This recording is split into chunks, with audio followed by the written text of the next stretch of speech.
So to tie things in a little bit, just obviously in the order that we did the blueprint here, is that it's very common at purple that we are able to sweep, we're able to pass, we're able to get to certain positions, but then once we're in those positions, we get back to like a surface level of understanding and application, which is really, really dangerous, so keep this in mind, right? For my purple belts, what's really important to be able to see the difference between blue and purple is that if the purple belt is getting to a dominant position, mount, the back, side control, whatever they choose. Again, I tell them what I prefer them to have, what they should have, or have the clarity, so that's their job, right?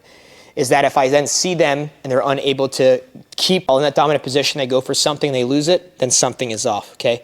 So the focal point, especially for purple belts, the standard for purple belts should be that for any type of success that you have in progress, you need to maintain that position at a minimum. And you can't, while going for an advancement of that position or for a submission from that position, lose that kind of control, right?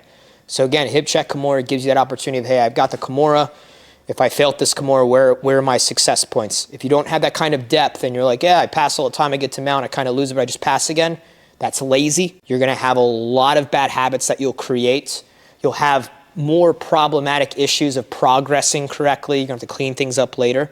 I would shy away from doing that at lower belts. This way you don't have to fix it as a higher belt, okay? So don't work hard to go to side control or to mount or the back or put in any type of work for that matter if you're simply not putting in more work at that position to at least maintain it and then finish from that position, okay? So don't rationalize losing in those positions just because you had success up to that point, okay?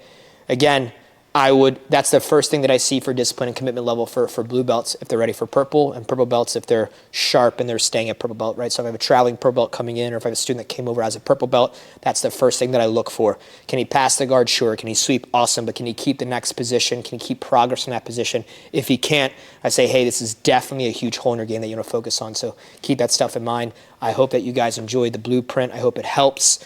Again, see it as a template. Apply your own techniques if you want, but it needs to have depth and clarity, and you should have a lot of success and moving through purple belt to eventually get to your brown. LogicBJJOnline.com is an innovative learning platform beyond just videos and courses. I personally speak with members one-on-one to determine issues and problem solve by structuring out efficient training sessions.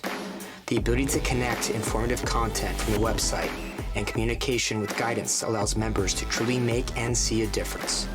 Most membership websites just offer a study guide. Logic BJJ Online is a tutor.